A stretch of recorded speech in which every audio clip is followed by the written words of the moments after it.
From the book Can't Hurt Me, Chapter 4, Taking Souls. The first conclusion grenade exploded at close range, and from there everything unraveled in slow motion. 1 minute we were chilling in the common room, bullshitting, watching war movies, getting pumped up for the battle we knew was coming.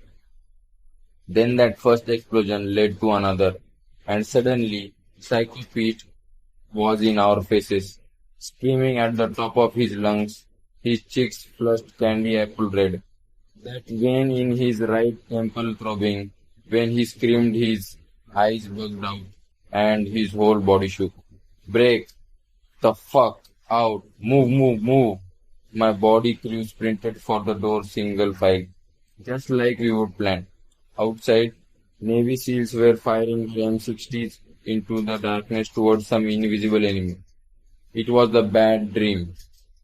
We had been waiting for our entire lives, the lucid nightmare that would define or kill us. Every impulse we had told us to hit the dirt, but at that moment, movement was our only option.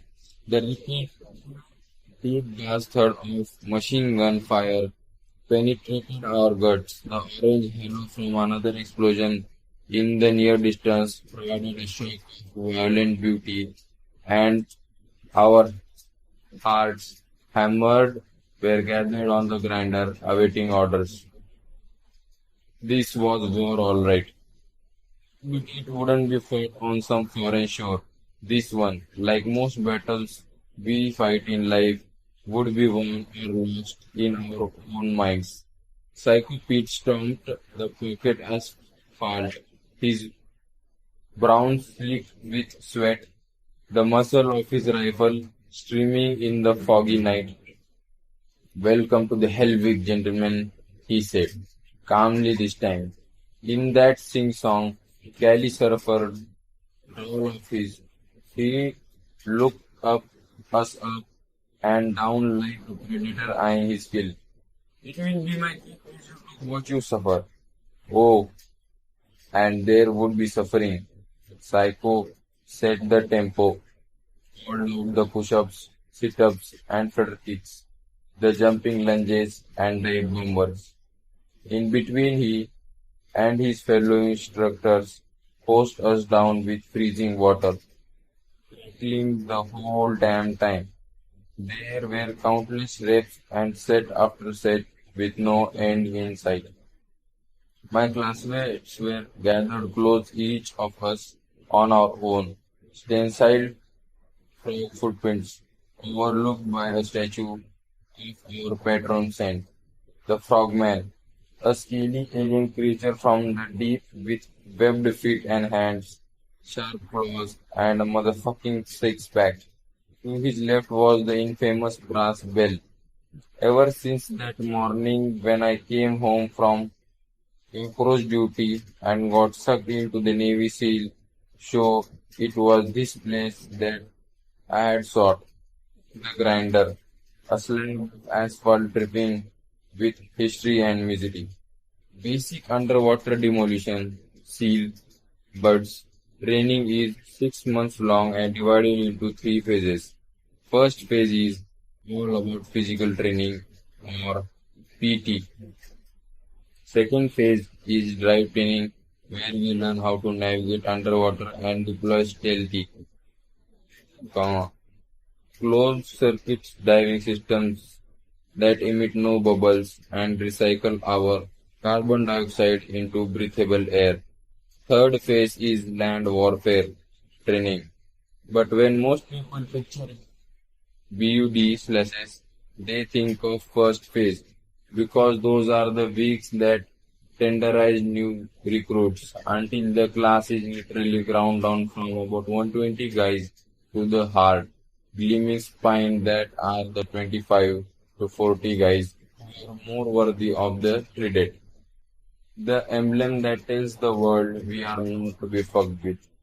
BUDS instructors do that by working guys out beyond their perceived limits, by challenging their manhood and insisting on objective physical standards of strength, stamina, and agility.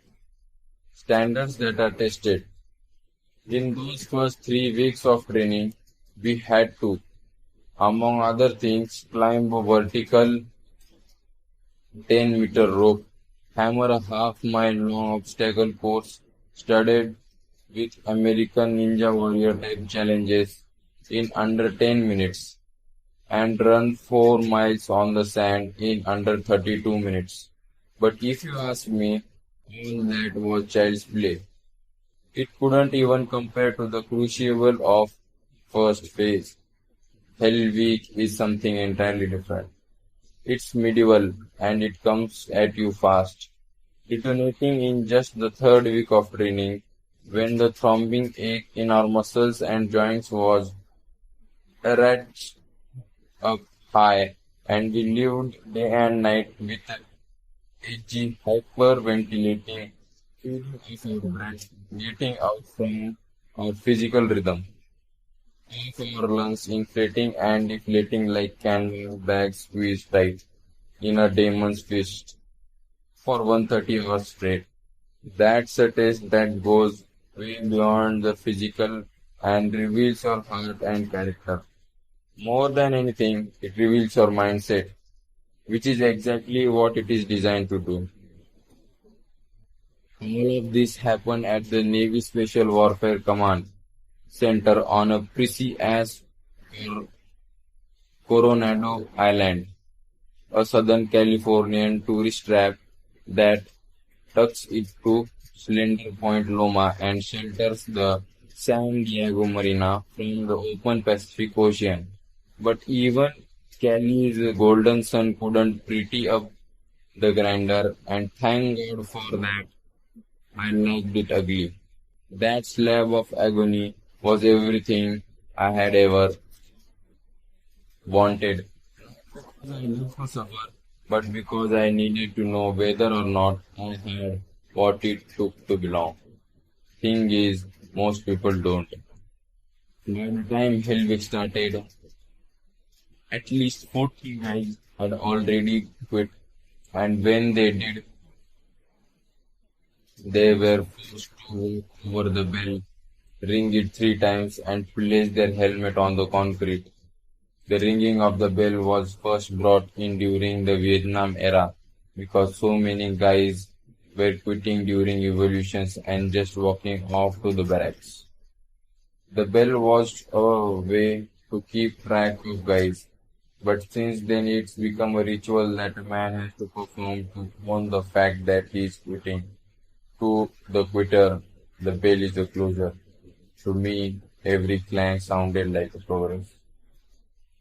I never liked Psycho much, but I couldn't quibble with the specifics of his job.